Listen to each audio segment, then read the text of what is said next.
¿Cómo ves esas diferencias entre la educación que recibiste en una universidad Ujú. y ahora estás en una de las mejores escuelas del mundo? ¿Hay alguna diferencia? O sea, ¿tú ves que sí, de verdad, estamos como muy mal nosotros o qué nos faltaría para llegar a ese nivel? Pues puedo comentar cómo veo esa diferencia desde dos perspectivas. Una, la perspectiva de estudiante de esa primera vez y también de algunas clases que tomé en los últimos años aquí ya en Stanford.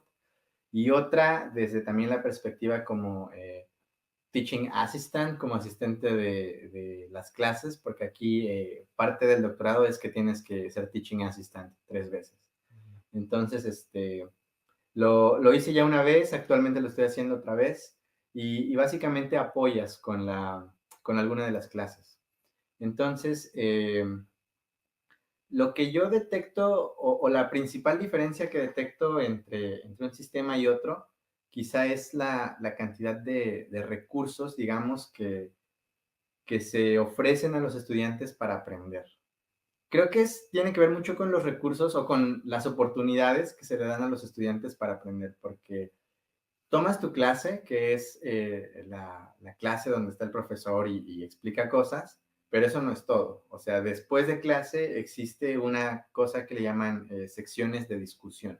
Y entonces, en la sección de discusión son grupos más pequeños con alguno de los asistentes.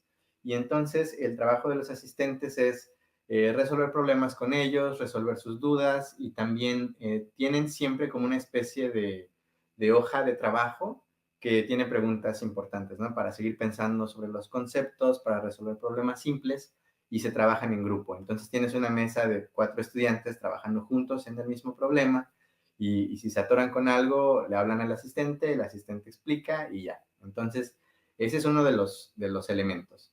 Otro elemento es el laboratorio, que siempre va conectado al laboratorio con clase. En México también creo que es similar en algunas materias, pero no todas. Y acá es casi por default que todas tienen también su laboratorio. Entonces, si estás aprendiendo de electromagnetismo, entonces también tienes que ir al laboratorio y probar que la ley de Faraday es válida, ¿no? Aún así con un aparatito o, no sé, medir las líneas de campo magnético, etcétera. Todo eso se promueve. Y el otro elemento que también existe son las office hours, que son como estas horas de asesoría. Y entonces ahí es más individual, como que tú vas a la hora que quieras y preguntas las dudas que tú tengas específicamente y también va a haber alguien ahí para apoyarte.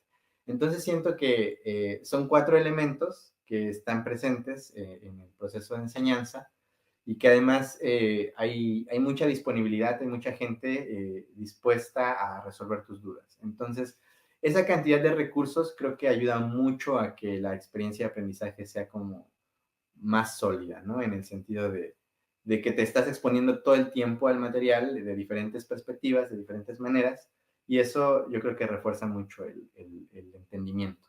Esa es una cosa. La otra cosa que también detecto es que se hace mucho énfasis como en las partes más simples de las ideas, ¿no? Si vamos a discutir, no sé, eh, integración compleja, empiezas con los conceptos más simples, pero no empiezas resolviendo integrales así súper difíciles o como que no empiezas asignando 20 integrales para mañana. Es más como que no, vamos a pensar ahorita bien qué es lo que estamos haciendo, cómo funcionan las reglas en este juego y poco a poco se va como acomplejando la situación. Pero algo que sí me parece bueno es eso, que naturalmente se empiezan discutiendo como las ideas más básicas y una vez que ya están claras, entonces avanzamos. Y a veces yo sentía que, a veces, o al menos quizá de una perspectiva muy personal, a veces en clase, digamos, en el Politécnico, sentía que igual y rápido avanzábamos, como que no pasábamos el tiempo suficiente en conceptos básicos. Y entonces, esto se relaciona con algo que hablábamos antes, ¿no? Como, ¿cómo aprendes tú? Y para mí, la manera de aprender también es esa, como que primero necesito entender las ideas básicas, pasar una buena cantidad de tiempo, el necesario, hasta que lo entiendo. Y ya una vez que tengo como que los principios, entonces ahora sí, trabajar con ellos, ¿no? Resolver cosas más complejas. pero eso lo he notado aquí, que se le dedica un buen tiempo a esa parte y cuando he estado en clases así, luego sí me quedo pensando como que, me hubiera gustado aprender así, ¿no? Como que tener a alguien que me lo dijera de esa manera. Pero a pesar de ello, a pesar de esas diferencias, no creo que estemos tan mal. O sea, creo que sí hay eh, un buen nivel en el sentido de que si terminas una carrera en física y matemáticas en el Politécnico, tienes elementos más que suficientes para ingresar a otro tipo de universidades, ingresar a proyectos de investigación, ingresar a, no sé, laboratorios y todo ese tipo de centros de investigación. Yo creo que sí te da las herramientas. Quizá hay otros indicadores como, no sé, el nivel de deserción que se ve en la escuela, que digo, creo que ese tipo de cosas se pueden resolver si cambiamos un poco toda esta dinámica, ¿no? De cómo estamos enseñando. Yo creo que también esos niveles tan altos de deserción, sobre todo en el primer año, pues se deben mucho a eso, ¿no? Como que quizá no es un ambiente tan amigable en el sentido de que no se ofrecen tantos recursos o no se pasa el suficiente tiempo discutiendo algunos principios básicos y entonces la gente pues se espanta, ¿no? Te quedas así como que no, esto no es para mí, esto está muy Ujú. difícil, yo qué sé. Entonces creo que podría ayudar si cambiamos algunos de esos aspectos para al menos retener más gente. Creo que esas son Ujú. las dos diferencias que veo y que creo que sí pueden hacer un cambio importante. Sobre todo, vuelvo a lo mismo en términos de la retención de estudiantes. Porque me acabo de Ujú. acordar otra parte que también Sí. creo que es importante y esa creo que habla más hacia, no sé, quizá el futuro de la enseñanza, ¿no?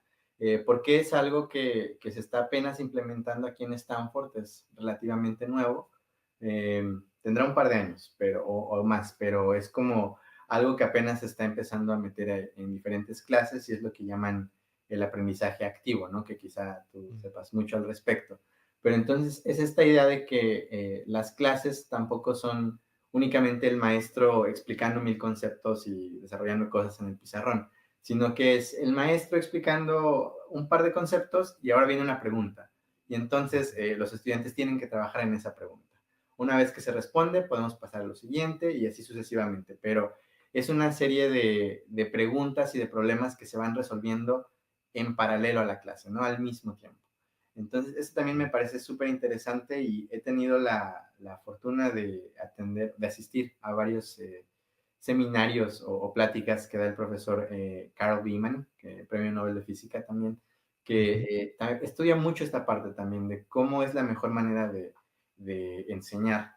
Y algo que dijo que se me quedó grabado desde siempre, dijo que la mejor manera de aprender es tomando decisiones. Y se refiere a pensar eso, ¿no? Como que vas a resolver un problema, bueno, pero tienes que tomar la decisión de con qué ecuación lo voy a resolver. Ahora, Ujú. ¿qué cosas conozco, no? ¿Cuál es el mejor método de solución? Entonces, creo que la idea del aprendizaje activo es justamente esa, ¿no? Como que hacer que los estudiantes tomen decisiones todo el tiempo, todo el tiempo. Y, y ya, nada más quería dejar eso ahí para el futuro, porque también Oh, creo que súper bien. es como importante pensar en eso y quizá como que ir reformando el sistema de manera que se tomen cada vez más y más decisiones. Y es importante, Totalmente. ya aquí lo voy a conectar con tu siguiente pregunta, porque a final de cuentas, hacer investigación no es resolver problemas de un libro, ¿no? Hacer Ujú. investigación ahora es como que tú solito te planteas tus preguntas, tú solito ves qué elementos conoces, cuáles son las variables que controlas, las que no controlas, qué cosas puedes medir y ahora cómo trabajas con ello. Entonces, hacer investigación, digamos, en ciencias básicas es tomar decisiones todo el tiempo. Entonces, si puedes tener esa práctica desde el salón de clases, pues yo creo que ayuda mucho también o que tendrá un impacto igualmente en la cantidad de investigadores, ¿no? Que vamos a tener en el futuro. Claro.